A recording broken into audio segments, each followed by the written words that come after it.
Na boa, você aí tem medo de alguma coisa? Altura, escuro, água ou qualquer outra coisa? Bom, se você se enquadra em algum desses medos que eu mencionei, você é totalmente normal. Medo desse tipo de coisa é comum em todo mundo. O que você não pode deixar acontecer é uma coisa chamada paranoia, que é totalmente diferente e é algo muito perigoso. Pois o medo é uma reação do corpo com alguma situação de perigo, como justamente em alturas, medo de se afogar na água e medo do que pode ter no escuro. Já a paranoia é uma coisa similar à desconfiança, mas que boa parte das vezes acontece sem motivos específicos. A paranoia é algo que precisa de um cuidado maior. Claro, eu não sou nenhum psiquiatra, mas eu tenho lido um pouco sobre isso, pois eu senti uma grande vontade de fazer esse vídeo aqui. E eu acabei descobrindo que existem alguns tipos de paranoia. E uma delas é a esquizofrenia paranoide, que faz com que a paranoia tenha alucinações e delírios e até sensação de perseguição. Mas o que paranoia tem a ver com o vídeo? E bem, tem bastante na verdade, pois muita gente associa diretamente a paranoia ao medo, o que está bem diferente. E falando de medos, como eu afirmei antes, medo é algo que o corpo cria, uma resposta bioquímica para fazer com que você basicamente não faça nenhuma besteira. E eu queria mostrar algum exemplo aqui de como o medo pode te salvar e bem, vamos lá. Imagina você em cima de um prédio de 10 andares, certamente você vai ter medo de pular de lá, de ficar na beiradinha, pois o medo não vai deixar você ficar lá, já que essa é nitidamente uma situação de perigo. E um outro bom exemplo é em uma situação de combate, brigas e tal. Imagina você numa floresta de boa, quando do nada brota na tua frente um leão. E bem, nessa hora você provavelmente quer fugir. Só que bem, o corpo humano simplesmente tem um dos mais interessantes sistemas de defesa do mundo. E bem, normalmente você é limitado a correr uma certa distância, pular de uma certa altura, e isso é uma limitação que o corpo te impõe, pois ele sabe que não vai ser necessário usar todo o seu potencial em uma situação do dia a dia normal. Mas daí você está de frente com um leão que possivelmente vai te matar e você tem que sobreviver, custe o que custar. Então o que o seu corpo faz? Bom, ele desperta uma coisa em você chamada adrenalina, que faz com que seu corpo extrapole os limites que você já conhece. Você vai correr mais rápido, vai pular mais rápido, sua força vai aumentar muito, e esse é o além do limite que o corpo te coloca, já que essa é uma situação que precisa do potencial inteiro do corpo. É provável que você já passou por isso alguma vez na sua vida, mas se ainda não aconteceu, é porque você não passou por uma situação assim. Claro que ninguém aqui lutou com um leão pela sobrevivência, mas lembra que isso é apenas um exemplo. E o medo é basicamente isso, uma coisa em que o corpo se coloca em alerta para sobreviver. E o medo é essencial para o corpo humano, é um dos sentimentos mais importantes do nosso corpo. E para vencer medos como de altura, escuro, o melhor jeito é indo a um psicólogo. E isso quem está falando sou eu, que nunca fui a um psicólogo. Medo de algo assim é bem comum e para acabar a psicologia é essencial. E outro tipo de medo bem comum é a fobia. Se bem que a fobia para mim é algo assim, sentir nojo de algo, repugnância, ansiedade e tal. A claustrofobia que, por exemplo, é o medo de estar em um lugar muito pequeno, muito apertado. Muita gente tem, inclusive eu tenho, pois imagina você dentro de uma caixa sem conseguir se mexer.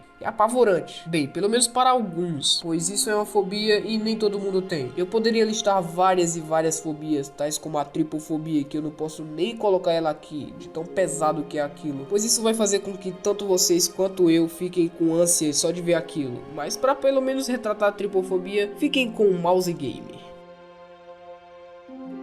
E bem, se você sentiu alguma coisa estranha ou ficou com alguma sensação ruim vendo esse mouse, saiba que você possivelmente tenha tripofobia, que é a fobia dos buraquinhos. E bem, cara, a fobia é só mais um medo exagerado. Mas aí você talvez me pergunte, o que isso tem a ver com o medo de água, de escuro ou de altura? E bem, existe uma fobia do escuro, existe uma fobia de água e existe uma fobia de altura. Então essa questão tem muito em comum e, como eu falei antes, medo é normal, mas que você precisa separar o medo genuíno de uma paranoia ou uma fobia muito séria. Muitas vezes o medo está associado a um trauma que aconteceu na infância, como por exemplo, um cachorro mordeu sua perna no escuro e agora você tem medo do escuro. E isso envolve muitas outras questões que eu, um mero adolescente, não sei responder. E eu agora te deixo com a filosofia. Qual o seu maior medo e por que você tem esse medo? Muitas das vezes você é muito maior que seu medo, mas só não consegue enfrentá-lo. E bem, eu sou o Tira69 e muito obrigado por assistir até aqui. Fui.